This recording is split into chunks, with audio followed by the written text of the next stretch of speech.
এখন বিকেলবেলা, তো বিকেলবেলা চলে এসেছি একটি গাছ রিপোর্টিং করতে। কী গাছ রিপোর্টিং করব সেটা সম্পূর্ণ থাকছে আজকের এই ভিডিওটিতে। তো বন্ধুরা, ধৈর্য সহকারে ভিডিওটা সবাইকে দেখার অনুরোধ জানালাম। আর যদি ভালো লাগে সবশেষে লাইক, কমেন্ট আর শেয়ার করতে ভুলবেন না। নমস্কার বন্ধুরা, আমি সোনালি আর আপনাদের হচ্ছেন ট্যুর অ্যান্ড গার্ডেন ব্লগ। আশা করি সবাই খুব ভালো আছেন, সুস্থ আছেন। তো এখন বিকেল বাজে 4:30। তো আমি চলে এলাম খাওয়া দাওয়া করে ছাদে। অনেক দিন ধরে একটি গাছ আমি নিয়ে এসেছি। গাছটা হচ্ছে অপরাজিতা গাছ। দেখুন, এই যে গাছটা দেখতে পাচ্ছেন, এই গাছটা অনেক দিন হলেও আমি একটা ছোট্ট চারা নিয়ে এসে এই টবটার মধ্যেই লাগিয়েছি। টবটা কিন্তু খুব বেশি বড় না। তো নিয়ে এসে সঙ্গে সঙ্গে যেহেতু মাটি প্রস্তুত আমি করে রাখিনি আর মাটি ছিলও না, তাই আমি এই টবের মধ্যেই বসিয়ে দিয়েছিলাম যাতে গাছটা অন্তত বেঁচে থাকে। তো এই গাছটা দেখুন সুন্দরভাবে, তখন কিন্তু এত ডালপালা ছিল না, ছোট্ট একটি গাছ ছিল। আর শেকড়টাও কিন্তু যখন আমি নিয়ে এসেছি, কারণ আমি নিয়ে এসেছি আমার বোনের কাছ থেকে, তো আমাকে বোন যখন গাছটা দিয়েছিল শেকড়টা খুবই একটুখানি ছিল। ভাবছিলাম বাঁচবে কি বাঁচবে না, তো কোনো রকমে এটার মধ্যে আমি লাগিয়ে দিয়েছি। তো 2-3 দিন পর থেকেই দেখছি গাছ থেকে ছোট্ট ছোট্ট পাতা বেরোতে কিন্তু শুরু করে দিয়েছে। তো বন্ধুরা, বেশ কিছুদিন ধরে এই টবের মধ্যে ছিল। তো এবার ভাবছি গাছটাকে নতুন করে রিপোর্টিং করে দিই, কারণ জায়গাটা খুবই ছোট আর এই টবটার মধ্যে কিন্তু কোনো রকম সার নেই, শুধু মাটিটা ছিল, ওর মধ্যে গাছটাকে শুধু বেঁচে থাকার জন্য বসিয়ে দিয়েছিলাম।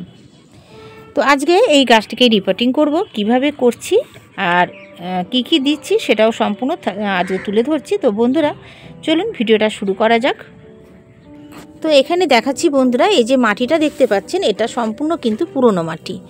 মাটিটাকে আমি ভালো করে চেলে কদিন ধরে রোদে দিয়ে শুকিয়ে নিয়েছি। কেন, পুরনো টবের মাটি যখন ব্যবহার করা হয় সেই টবের মাটিটাকে ভালো করে কিন্তু রোদে দিয়ে শুকিয়ে নিতে লাগে। অনেক রকম জীবাণু থাকে, তো সেই জীবাণুগুলো রোদের সংস্পর্শে এলে কিন্তু নষ্ট হয়ে যায়। তাই রোদে দেখুন একদম ধুলোর মতো খুব সুন্দরভাবে একদম চেলেও নিয়েছিলাম আর ভালো করে রোদ খাইয়ে নিয়েছি। আর এর মধ্যে সামান্য চুন মিশিয়ে দিয়েছিলাম।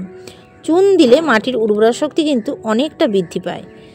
ভালো করে চুন টুন দিয়ে মাটিটা ভালো করে শুকিয়ে নিয়েছি। নেওয়ার পরে এবারে চলে এসেছি গাছটাকে আমি রিপোর্টিং করব। রিপোর্টিং করার জন্য আমি এখানে মাটির সাথে আমি মিশিয়েছি ভার্মি কম্পোস্ট, আর দিয়েছি নিমখোল, আর একটু দিয়েছি অ্যাপসম সল্ট। অ্যাপসম সল্টটা গাছের ক্লোরোফিল আনতে খুব সহায়তা করে, তো এই জন্য অল্প পরিমাণে অ্যাপসম সল্ট ব্যবহার করে নিচ্ছি।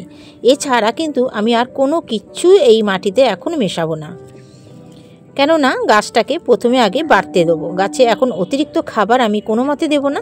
গাছটা যখন একটু বেড়ে উঠবে, ভালো মতো ডালপালা ছড়াতে শুরু করবে, তখন আমি এখানে দেবো খাবার। তো এই অল্প খাবার দিয়েই, যেহেতু আমার এতটা মাটি লাগবে না, দেখুন এতটা মাটি আমি সরিয়ে নিচ্ছি।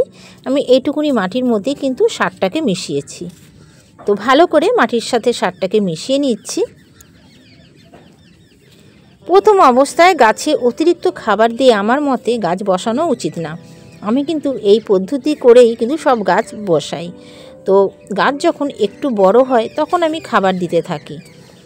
আবার গাছের ধরন বুঝেও কিন্তু অনেক সময় রিপোর্টিং করতে হয়।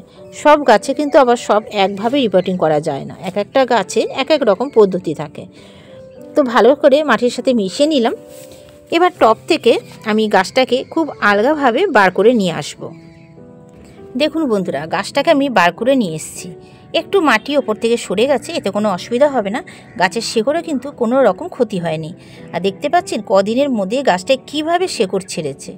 তো এই জন্য একটু বড় জায়গায় দেওয়ার জন্য এই গাছটাকে আমি তুলে নিলাম।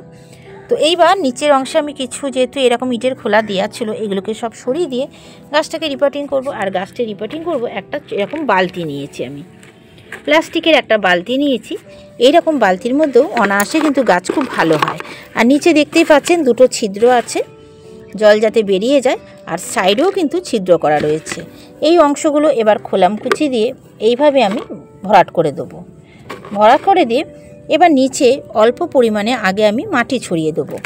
টবটাকে হালকাও তৈরি করতে হবে, কেননা খুব বেশি ভারী টব আমাদের ছাদ বাগানে কিন্তু বসানোটা ঠিক না। তো টবটা হালকা করার জন্য প্রথমে কি করছি, আমি এখানে কিছুটা পরিমাণে মাটি দিয়ে দিলাম। মাটিটা দিয়ে একটু চেপে চেপে দিলাম। দেওয়ার পরে এখানে আমি কদিনের শুকনো সবজির খোসা ব্যবহার করব।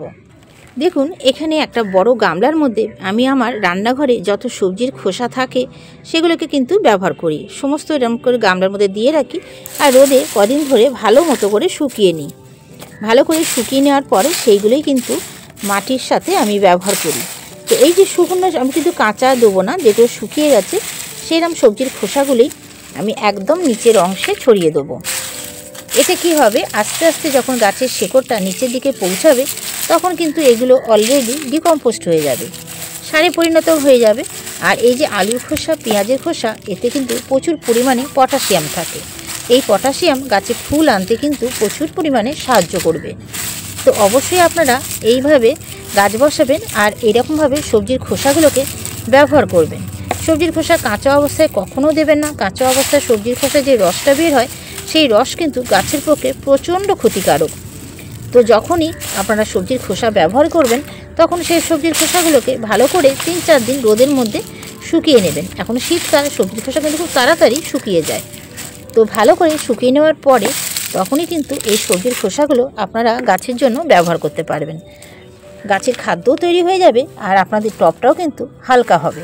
তো দেখতে পাচ্ছেন নিচের অংশটা আমি কিন্তু ভালো করে চেপে দিলাম সবজির খোসাগুলো দিয়ে। নিচে যেহেতু মাটি দিয়েছি খুব তাড়াতাড়ি এগুলো ডিকম্পোস্ট হয়ে যাবে। এবার ওপরে আরও খানিকটা মাটি দিয়ে দিচ্ছি।